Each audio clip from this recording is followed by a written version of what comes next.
নমস্কার বন্ধুরা, রিনাস কিচেনে আপনাদের সবাইকে স্বাগত। আজ আমি আপনাদের সঙ্গে শেয়ার করব নিরামিষ সজনে ফুলের বড়া রেসিপি। খেতে কিন্তু দুর্দান্ত লাগে বন্ধুরা। গরম ভাতের সাথে এইভাবে নিরামিষ সজনে ফুলের বড়া বানিয়ে দেখবেন, খেতে অসাধারণ লাগে। ভাবতেই পারবেন না যে নিরামিষ বড়া এতটা টেস্টি হয় খেতে। আর এই রেসিপি আমি কিভাবে তৈরি করেছি আর কি কি উপকরণ ব্যবহার করেছি, সম্পূর্ণ ভিডিওটা দেখতে থাকুন। কিভাবে সহজে বড়া ভাজবেন আর বড়া ভাজার কিছু টিপস রয়েছে, সেগুলো ফলো করলে কিন্তু খুব সুন্দর দারুণ টেস্টি বড়া আপনারা খুব সহজেই ভেজে নিতে পারবেন এই সজনে ফুলের বড়া।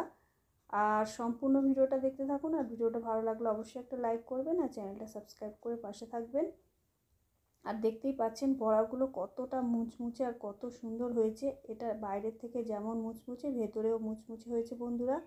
ভিতরটা একদমই নরম থাকবে না। খুব সুন্দর বড়া, খুব সহজেই কিন্তু এইভাবে আমার মতন তৈরি করলে খুব সহজেই কিন্তু এই বড়া, খুব দারুণ স্বাদের বড়া আপনারা তৈরি করে ফেলতে পারবেন। আর দেখতেই পাচ্ছেন বড়াগুলো কতটা সুন্দর হয়েছে। এটা গরম গরম ভাতে খেতে কিন্তু অসাধারণ লাগে বন্ধুরা। বাচ্চা থেকে বড় সবাই কিন্তু চেয়ে চেয়ে খাবে। আর কিভাবে এই বড়া তৈরি করলে যে একদম একটা তেতো ভাব থাকে সজনে ফুলের, সেই তেতো ভাবটা একদমই থাকবে না, সেটাও আপনাদের সঙ্গে শেয়ার করব।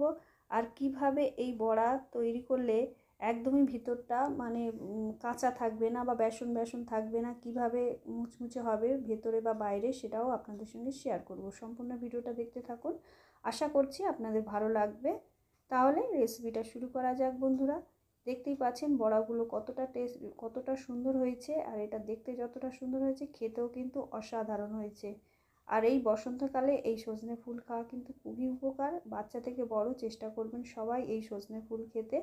যারা ভাজা খেতে পছন্দ করেন না, তাদেরকে এইভাবে বড়া তৈরি করে দেবেন, খেতে কিন্তু অসাধারণ লাগবে। আমি আশা রাখছি আপনাদের ভীষণ ভালো লাগবে বন্ধুরা। সজনে ফুলগুলোকে কিন্তু আগে থেকে ভালো করে বেছে ভালো করে জলে ধুয়ে পরিষ্কার করে নিতে হবে। আর যারা তেঁতোটা পছন্দ করে না সজনে ফুলের, তারা একটু লবণ জলে ভিজিয়ে রেখে দেবেন, তাতে তেঁতোটা কেটে যাবে। নিয়েছি দেখুন খানিকটা সজনে ফুল, প্রায় 250 গ্রাম মতন। আর এর মধ্যে দিয়ে দিচ্ছি স্বাদ অনুসারে লবণ।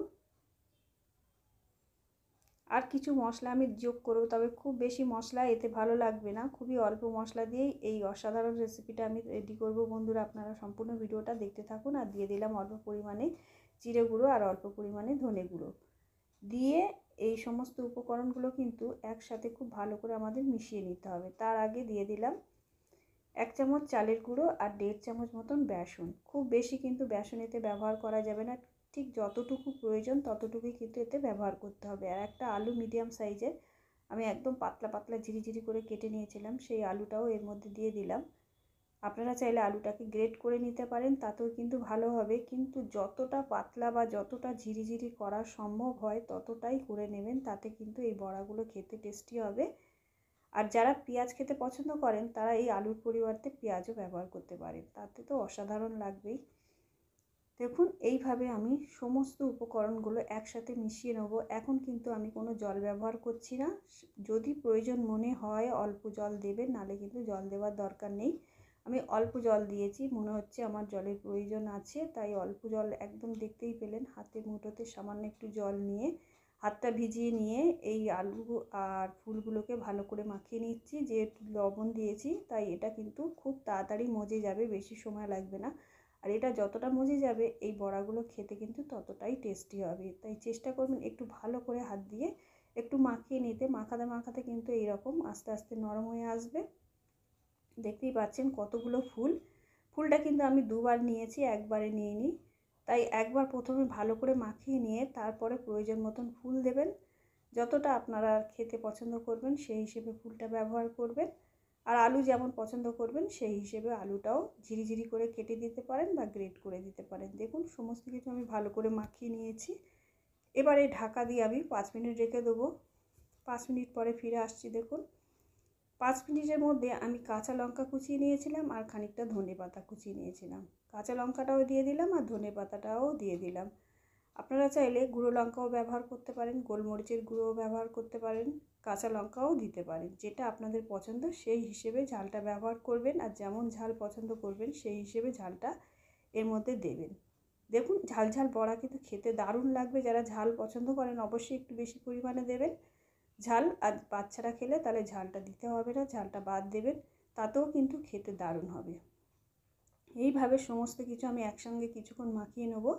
মাখিয়ে নিলে সব কিছু কিন্তু একটু নরম হয়ে যাবে। এবারে ঢাকা দিয়ে দিলাম আবারও। এদিকে ওভেনে কড়াই বসিয়ে দিয়ে দিচ্ছি খানিকটা সাদা তেল।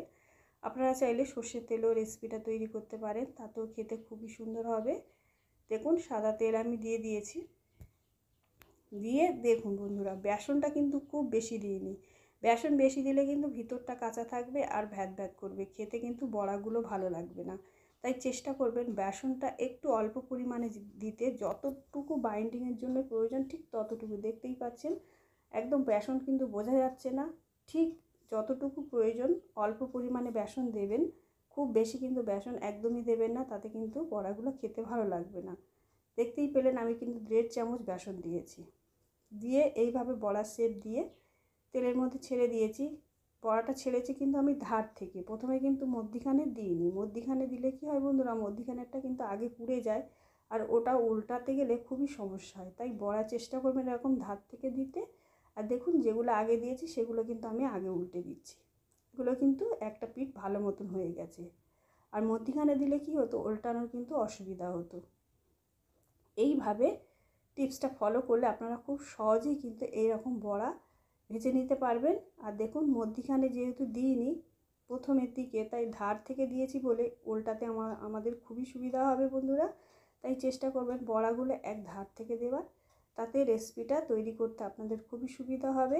আর যেগুলো আগে হয়ে গেছে সেগুলো আগে মুচমুচে করে ভেজে নেবেন, আর পরে যেগুলো বাকি রয়েছে সেগুলো আস্তে আস্তে এইভাবে ভেজে নিলে এক সাইড থেকে বড়া তুলে নেবেন আর এক সাইড থেকে দেবেন, তাতে কিন্তু খুব সহজে খুব তাড়াতাড়ি রেসিপিটা তৈরি হয়ে যাবে। আর দেখতেই পাচ্ছেন এইভাবে আমি বড়াগুলোকে ভেজে নিয়েছি। আর এই বড়া গরম ভাতে খেতে অসাধারণ লাগে বন্ধুরা। আর ভিডিওটা ভালো লাগলে অবশ্যই একটা লাইক করবেন আর চ্যানেলটা সাবস্ক্রাইব করে পাশে থাকবেন।